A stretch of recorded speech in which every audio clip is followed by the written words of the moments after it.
Welcome to the DLC's Policy Corner SSBC edition. Remember at the end of the last session when we told you how happy we were to say that nothing was coming up? Boy, were we wrong.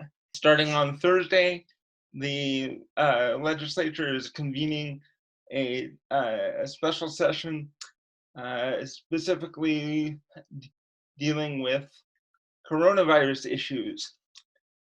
And in this episode of the Policy Corner, we will be talking to you a little bit about the process, a couple of things that we're watching, and a few things you can be watching out for, as well as how you can be part of the conversation if you'd like to. And with that, here's what's coming up and what's going down.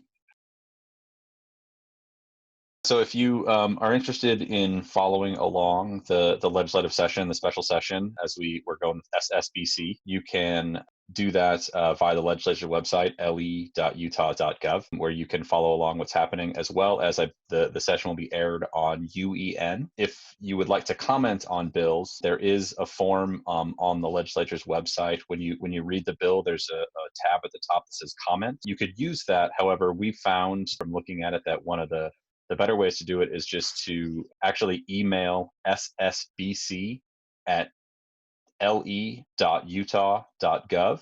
And in the subject line, make sure you mention whether you're for, against, or neutral, and then put the bill number. And if you'd like, you can just put in your senator and representative. If you need help finding that, it's on the legislature's website.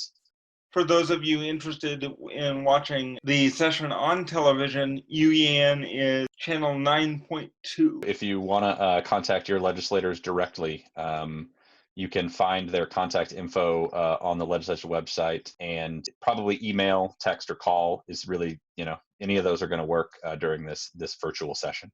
The first bill we're going to be watching is HB 3006, election amendment for the upcoming primary elections. This bill does away with in-person voting, early voting, provisional registration, and several other items.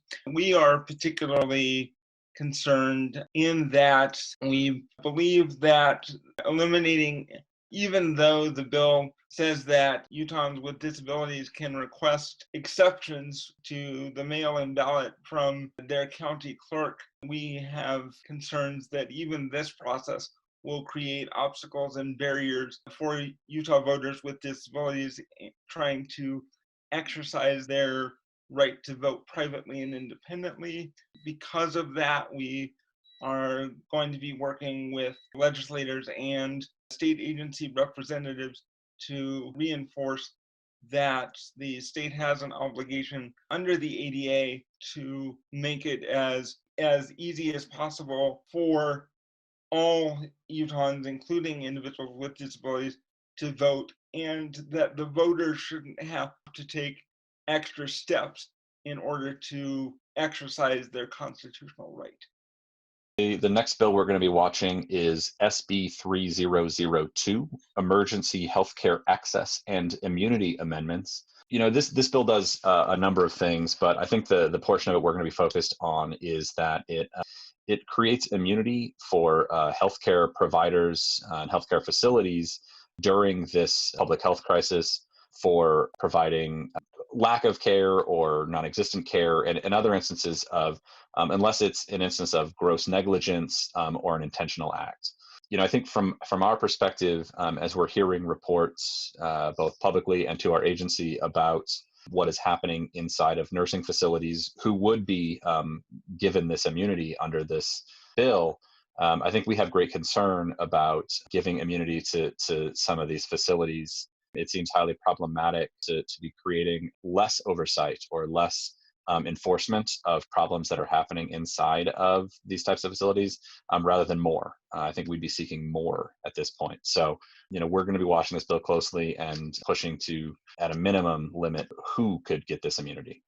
Just a heads up on three quick things we hope to start the conversation on this session, and the first being this session's SB 3003, Unemployment Benefits Amendments. This will eliminate the 1 week waiting period for unemployment benefits during the duration of the public health emergency, so that if individuals lose their job, they will be eligible for unemployment benefits immediately rather than having to wait for that week.